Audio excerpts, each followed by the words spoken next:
Madaripur press ক্লাবের সন্ধ্যায় তিনি সাংবাদিক সম্মেলন করে কি বলেছেন? তিনি বলেছেন এই নির্বাচন সুষ্ঠু হয় নাই, সূক্ষ্ম কারচুপি হয়েছে। আপনারা জানেন সঙ্গীত শিল্পী মমতাজ তিনি শুধু বাইরেই গান করেন নাই, ওই জাতীয় সংসদে গান গেয়ে মানুষকে মারতে লেগেছেন। শেখ হাসিনার প্রচ্ছন্ন সহযোগিতার নির্দেশনায় ওই জাতীয় সংসদে অপবিত্র করেছেন। সেই নর্তকেও নির্বাচনের দিন সন্ধ্যায় বলেছেন মৃত মানুষ এবং প্রবাসীরাও এই নির্বাচনে ভোট দিয়েছে। আজ গাইবান্ধা থেকে জাতীয় পার্টির মনোনীত ব্যারিস্টার সাহেব তিনি বলেছেন আওয়ামী লীগের আমলে কোন নির্বাচন সুস্থ হবে না, আমরা আর কোন নির্বাচনে যাব না।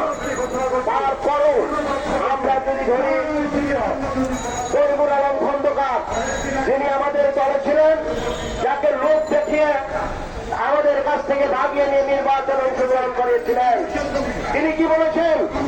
আহ্বান করে কেঁদেছেন, বলেছেন ভুল করেছি আর করে নিয়ে হাসিনার আমলে নির্বাচনে অংশগ্রহণ করবো না। তাহলে আমাদের 18 বছরের কথা সত্য কিনা আপনারা ভেবে দেখুন। বন্ধুরা, আমরা বলেছিলাম ওরা লুকেরা, ওদের দেশপ্রেম নেই, ওরা দেশের সম্পদ ভোট করে বিদেশে পাচার করবে। মাত্র কয়েকদিন আগে আপনারা জানেন যে ঝিনাইদহের এমপি সেই ভারতে গিয়ে তিনি খুন হয়েছেন।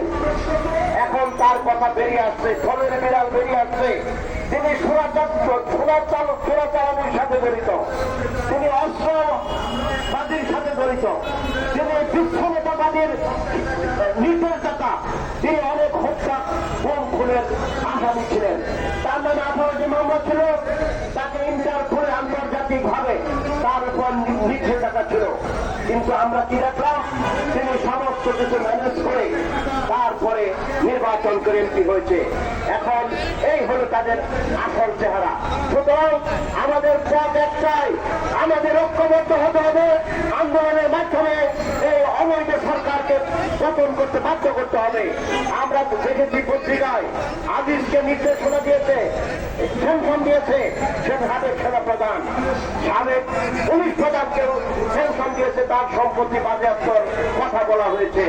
শুধু এদেরকে নিষেধাজ্ঞা দিলে হবে না, শুধু এদের সম্পত্তি বাজেয়াপ্ত করলে হবে না, নিষেধাজ্ঞা দিতে হবে জায়গা মতো, নিষেধাজ্ঞা দিতে হবে শেখ হাসিনাকে সম্পত্তি বাজেয়াপ্ত করতে হবে। শেখ হাসিনা শেখ পরিবারের সকল মন্ত্রী এমপিদের সম্পত্তি বাজেয়াপ্ত করে দেশের কাজে সেগুলো লাগাতে হবে। অর্থাৎ সরকারিত না করে সবচেয়ে দেশকে বেগম খালেদা জিয়ার মন্ত্রী জনাব তারেক রহমানকে দেশের প্রত্যাবর্তনের প্রয়োজনীয় ব্যবস্থা গ্রহণ, সুলতান সালাউদ্দিন টুকুর মুক্তি, জনতার মেয়র ইসলাম